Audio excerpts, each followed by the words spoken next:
Hello everyone नमस्कार स्वागतम जनाइছো মোৰ অন্য এটা ব্লগলৈ আপোনালোক সকলোকে পুনৰবাৰ আশা কৰিছো আপোনালোক সকলো ভালে কুশলে আছে মোৰো ভালে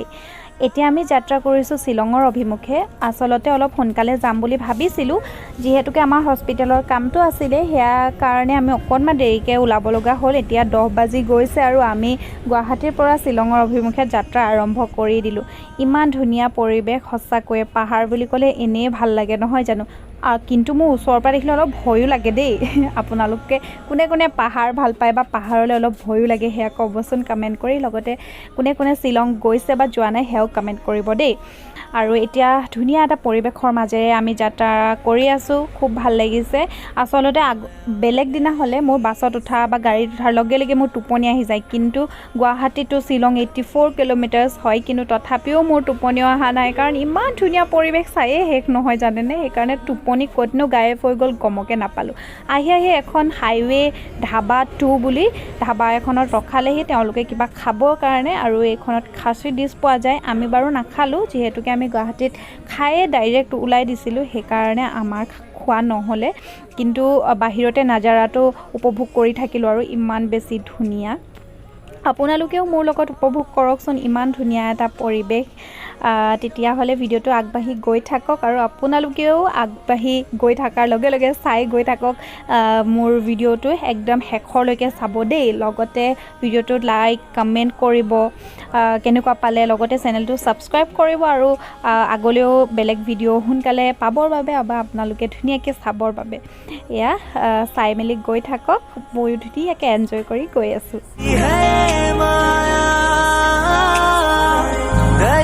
घर के जिया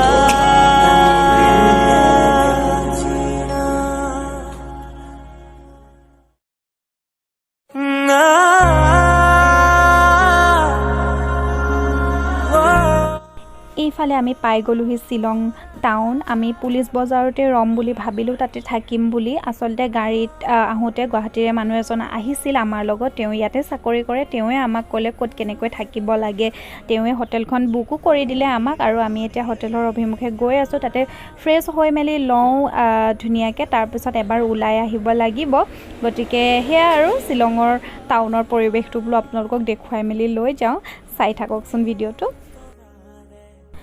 আৰু এইফালে আহি পেলাই আমি হোটেল পাই গলোহি এতিয়া ওপৰলৈ উঠি গৈ আছো আমাক ৰুম দেখুৱাবলৈ লৈ গৈ আছে আপোনালোককো দেখুৱা ৰ'ব এয়া হৈছে আমাৰ ৰুমটো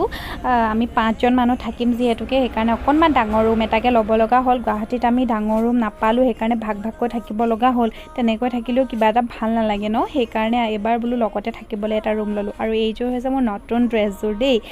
পিনিয়ে আহিছিলো কৰবাত যাম নেকি বাহিৰে বুলি কিন্তু নাই ৰুমটো লৈ ললো যিহেতু এটা ড্ৰেছটো চেঞ্জ কৰিম বুলিয়ে ভাবিছো চাই থাকক বহু অপেক্ষাৰ অন্তত আমি আহি পেলাই শিলং পালোহি আৰু বহুত মানে ভাগৰ লাগিছে আৰু বহুত দূৰ ৰাস্তা 84 কিলোমিটাৰছ সেইকাৰণে আৰু এতিয়া আহি পেলাই ৰুম এটা পালো আসলতে আমি যিখন গাড়ীত আহিছিলো সেইখন গাড়ীতে এজন গুৱাহাটীৰে মানুহ আহিছিলে আৰু মানে তেওঁ এতিয়া আমাৰ কাৰণে ভগৱান সদৃশ কাৰণ মানুহে কয় নহয় যে মানে ভগৱান সঁচাকে ভগৱানক ডাইৰেক্ট লগ নাপালেও মানুহে এনেকৈ মানে কমিউনিকেট কৰিবৰ কাৰণে ভগৱান সদৃশ মানুহবিলাক পঠাই দিয়ে সেই মানুহজন মানে ইয়াতে চাকৰি কৰে তেওঁ গুৱাহাটীত ঘৰ তেনেকৈ কথা বতৰা পতাৰ পিছতে পাতিলে তেওঁ ক'লে যে ঠিক আছে তোমালোকে আমুকত নামিবা আমুক কৰিবা তামুক কৰিবা যিহেতু আমি একেবাৰে নতুন আৰু তেওঁ নামি পেলাই বহুতখিনি খোজকাঢ়ি আহি আমাক দেখাইও দিছে যে কোনফালে যাব লাগিব কি কৰিব লাগিব লগতে তেওঁ এইখন হোটেলৰ মালিকৰ লগত কথা পাতি মেলি ৰুম বুক কৰি মেলি দিছে আমাক ধুনীয়াকৈ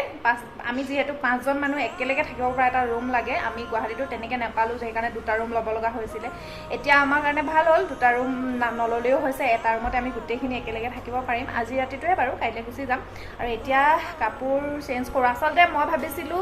ডাইৰেক্ট আহি পেলাই ফুৰি আমি মানে কনফিউজনত আছিলোঁ ৰুম ল'ম নল'ম ফুৰিম ক'ত যাম এনেকুৱা টাইপ সেইকাৰণে আমি একো মানে এনেকৈ গুচি আহিলোঁ নতুন ড্ৰেছযোৰ পিন্ধি মেলি আহিলোঁ কিন্তু এতিয়া ভাবিছোঁ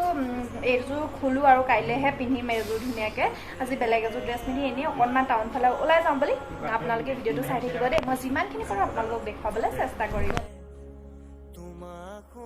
এতিয়া ধুনীয়াকৈ মই ড্ৰেছ চেঞ্জ কৰি ল'লোঁ আৰু টাউনখনৰ পৰা এপাক ফুৰি আহোঁ বুলি ভাবিছোঁ। আপোনালোককো দেখুৱাম, চাই থাকিব। আৰু এয়া দেখিছে টাউন পায়ে এনেকৈ তেওঁলোকৰ লোকেল ছিংগাৰ নেকি নাজানো, তেওঁ এনেকৈ গান গাই আছিলে। অলপ সময় উপভোগ কৰিলোঁ, যদিও একো বুজি পোৱা নাই, কিন্তু ভাল লাগিছে, কিবা এটা এনজয় কৰিলোঁ বহুত। আৰু এনেকৈয়ে বহুত মানুহে চাই আছিলে, সেই গতিকে ভাবিলোঁ আমিও অলপ সময় ৰৈ চায়ে লওঁ। আৰু এইফালে সকলোৱে আমাৰ চেলফি লোৱাত ব্যস্ত আৰু ফটো উঠাই মেলি আছে। আৰু এইফালে টাউনখন অকণমান চাওঁ বুলি আমি ওলাই আহিলোঁ। এটা কথা খুব বেছি ভাল লাগিছে, ইয়াত চব নিট এণ্ড ক্লিন হয়, ক'তো মানে একো লেতেৰা নাই, খুব ধুনীয়া পৰিষ্কাৰ কৰি ৰাখিছে, সেইটো দেখি বহুত বেছি ভাল লাগিছে। আৰু এয়া দেখিছে ইমান ভিৰ ভাৰ মানে টাউনত। আৰু ৰাস্তাৰ কাষত যিবিলাক ষ্টল লাগি আছে সেইবিলাকত মেক্সিমাম মানে মহিলাৰে ষ্টল দেখিলোঁ আৰু খুব বেছি ভাল লাগিলে। তামোলৰ পেকিংটো ইয়াত বেছি ভাল লাগিলে, নাৰিকলো ভৰাই ভৰাই থৈ দিয়ে তামোলৰ লগত, সেয়া আমি টেষ্ট কৰিলোঁ বাৰু, খাই ভাল লাগিলে। আৰু এইফালে এনেকুৱা কাপোৰ, চেণ্ডেল, ছাতি সেইবিলাক। কিন্তু এটা কথা, ইয়াত বস্তুবিলাক অকণমান আমি জোখতকৈ বেছিয়ে দামটো পালোঁ, গতিকে আমি ইমান বেছি একো বস্তু কিনা মেলা নহ'ল বাৰু আমাৰ, আমি চালোঁহে। চোৱাটো এটা মজা নহয় জানো, যিহেতু আমি গুৱাহাটীত অলপ বস্তু কিনিছিলোঁৱে, সেইকাৰণে ইমান বস্তু কিনিব লগাও নাছিল, সৰু সুৰা আৰু কিবা কিবি কিনিলোঁ বাৰু, বহুত বেছি একো কিনা নাই, আমি কাপোৰ কানিও কিনা নাই। এনেকৈ আমি চালোঁ, মাত্ৰ টাউনখন চালোঁহে। আপোনালোকেও চাওকচোন, সন্ধিয়াৰ সময়ত যে পূৰা একদম পূজাৰ নিচিনা ভিৰ হৈ যায় জানে, খুব বেছি ভাল লাগিলে। আৰু এটা কাৰণে ভাল লাগিলে, আমি যিহেতু ইমান গৰমৰ পৰা গৈছিলোঁ, অলপ ঠাণ্ডা, নিজক মানে ৰিলেক্স কৰিব পাৰিলোঁ। সঁচা কথা ক'ব গ'লে ইমান ঠাণ্ডা পৰিৱেশত সঁচাকৈ বহুত বেছি ভাল লাগে, বডিটো একদম ডিটক্সিফাই হৈ যোৱা নিচিনা লাগে। আৰু এইফালে আমি ধুনীয়াকৈ চাই আছোঁ, খুব ধুনীয়া ধুনীয়া ড্ৰেছ আছিলে কিন্তু দেই, কিন্তু ইমান বেছি দাম নহয়, সেইকাৰণে নিকিনিলোৱে। আৰু কিনো কিনি থাকিম, একেখিনিয়ে ড্ৰেছ আমাৰ ইয়াতো পায়, তাতো পায়, কিন্তু দাম হয়, বহুত বেছি দাম হয়। কিন্তু ইয়েৰিংছবিলাকো বহুত ধুনীয়া ধুনীয়া আছিলে, আৰু এনেকুৱা ধৰণৰ বস্তুবিলাক যে বিৰাট ধুনীয়া ধুনীয়া আছিলে, কিন্তু বহুত বেছি দাম হয়, সেইকাৰণে আমি কিনি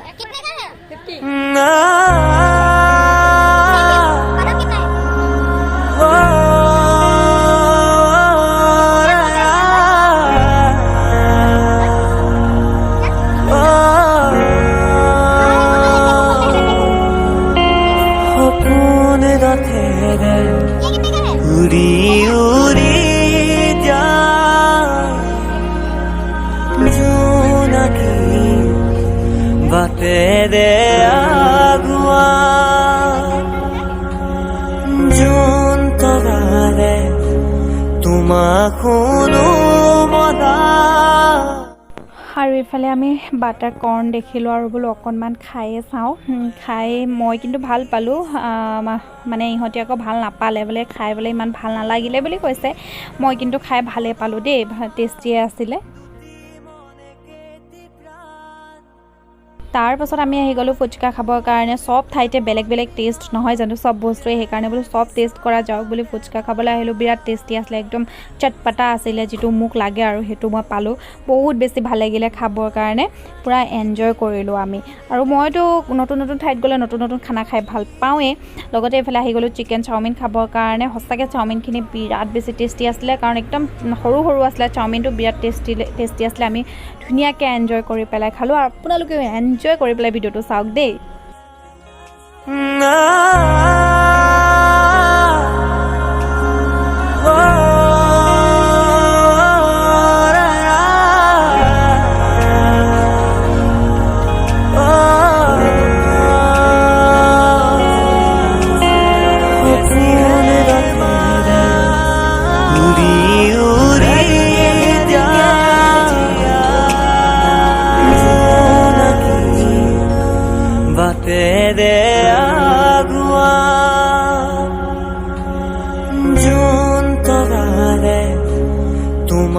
তাৰপিছতে আমি এখন ৰেষ্টুৰেণ্টত আহিলোঁ, ইয়াতে ধুনীয়াকৈ চাহ অৰ্ডাৰ কৰিলোঁ, চাহ খালোঁ, আৰু চিকেন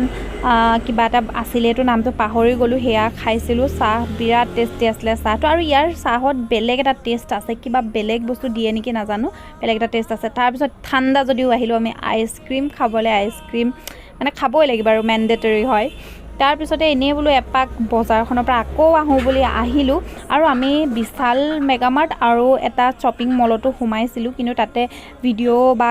ফটো তেনেকুৱা এলাউ নাছিলে সেইকাৰণে ভিডিঅ' কৰা নহ'লে কিন্তু এয়া দেখিছে পূজাৰ নিচিনা এটা পৰিৱেশ হৈ আছে মই আগতে আপোনালোকক কৈছিলোঁৱেই সেইটোৱে আৰু এয়া মাৰ্বা হাবত ইয়াতে সোমাইছিলোঁ আমি কিন্তু ইয়াতে কেমেৰা মানে ভিডিঅ' কৰা এলাউ নাই আজি পুৰা বজাৰে ঘূৰিলোঁ আৰু কালিলৈ যাব লাগিব ক'ৰবাত ওলাই কালিলৈ ঘৰলৈও যামগৈ অলৰেডি বাছৰ টিকেট কৰাই হ'ল এতিয়া মুখ হাত ধুই ফ্ৰেছ হৈ লওঁ ইমান ভাগৰ লাগিছে নহয় ভৰিকেইটা কিবা আৰু নচলে আৰু একদম ধুই দিওঁ লাগিছে ৰ'ব ফ্ৰেছ হৈ লওঁ তাৰপিছত আকৌ লগ পাই আছোঁ এভৰিৱান এতিয়া ফ্ৰেছ হৈ মেলি ল'লোঁ মুখ হাত ধুলোঁ ইমান বেছি ভাগৰ লাগিছে ভাবিছোঁ অলপ ৰেষ্ট লওঁ ৰেষ্ট মানে কি আৰু শুয়ে যাম আৰু আজি শ্বিলঙৰ বিশালত সোমাইছিলোঁ তাৰ পৰা এইটো আনিলোঁ ফেচিয়েল চিট মাস্ক এটা আনিলোঁ সেইটোকে এপ্লাই কৰোঁ বুলি ভাবিছোঁ অকণমান লগাই মেলি লওঁ আৰু তাৰপিছতে আজি ভিডিঅ'টোৰ পৰা বিদায় লওঁ আপোনালোকক যিমানখিনি পাৰোঁ দেখুৱাবলৈ চেষ্টা কৰিলোঁ আশা কৰিছোঁ আপোনালোকে ভিডিঅ'টো চাই ভাল পালে যদি ভাল পালে তেনেহ'লে প্লিজ লাইক কমেণ্ট শ্বেয়াৰ আৰু চেনেলটো ছাবস্ক্ৰাইব কৰিবলৈ প্লিজ নাপাহৰিব আৰু কাষতে থকা বেল আইকনটো ক্লিক কৰি দিব যাতে মই ভিডিঅ' দিলে আপোনালোকে সকলোতকৈ সোনকালে চাব পাৰে এতিয়া আহিছোঁ কিন্তু কাইলৈ ৰাতিপুৱা 6:30 বজাতে নতুন এটা ব্লগৰ সৈতে আপোনালোকৰ সৈতে আকৌ লগ পাম বাই বাই মাস্কটো লগোৱা দেখাম কিন্তু চাই থাকিব